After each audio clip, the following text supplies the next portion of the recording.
largely just tried to build a wall, an ineffective wall, along the border, and couldn't even finish doing a lot more to secure the border. When you look at the data, the inflation data, we're seeing more progress bringing global inflation down in the U.S. economy, as I just stated moments ago. Well, let's bring in our company to discuss. Steve Krakauer is the founder and editor of Fourth Watch Media, and Erin Elmore is a Republican strategist and Turning Point USA contributor. Good to see you both. Steve, I want to start with you. Think about what she just said. Prices have been flat. Really? Prices have been flat. It's 8.3% on inflation, highest in 40 years. Gas is up, food is up, you name. I mean, it's up everywhere you look. She says people aren't coming across the border. They literally are at the vice president's house this morning saying they're coming because it was open. I mean, statement after statement after statement is demonstrably false, and yet there's no pushback. There's nothing. It's doing a disservice to the American public when she's lying so blatantly.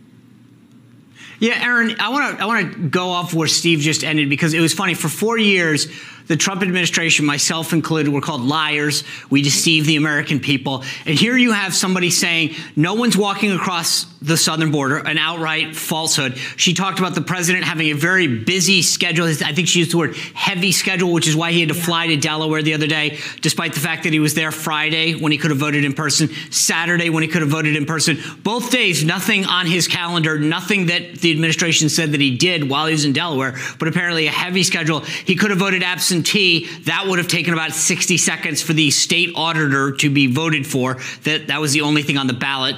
And yet they get away with these lies, and yet we were the liars. Well, it's the typical hypocrisy of this administration. And I do believe that we as the American people are having a major problem here, because the mainstream media is completely running cover for this administration. And it all began when President Trump was elected.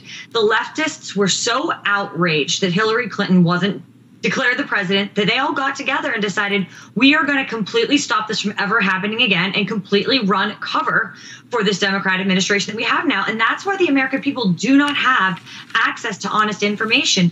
Google is involved in this. So our search engines are even biased. So no one that's trying to find accurate information, unless you dig really hard and find other means to do so, get the truth. So now that has given this administration and Karine Jean-Pierre the ability to lie and lie and lie with absolutely no accountability, maybe other than Peter Doocy.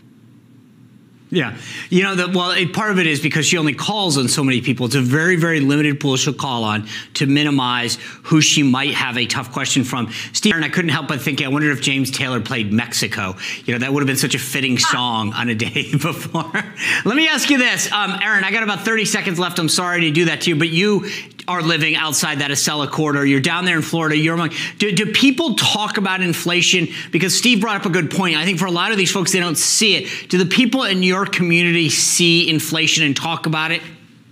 Well, the difference between my community is we are all aware individuals, it seems, that watch Newsmax and get real information, and we see what the American people are going through. We go to the gas station and have sticker shock. We go to the grocery store and see that we're paying so much more for our groceries. We think about the border. We worry about the border. I actually live in Jupiter, Florida, and migrants washed up within a half a mile of my home, which is really scary because then they weren't all, retrieved or taken into custody. And we had to worry that night sleeping whether or not someone was going to break in. So these are the realities. But we here in Florida are empathetic people that don't have that let them eat cake mentality. We worry about the future that we're going to have for our children growing up. And we just want them to live in the American dream that they were promised and we were promised. And I do see a difference when you get outside of the Beltway.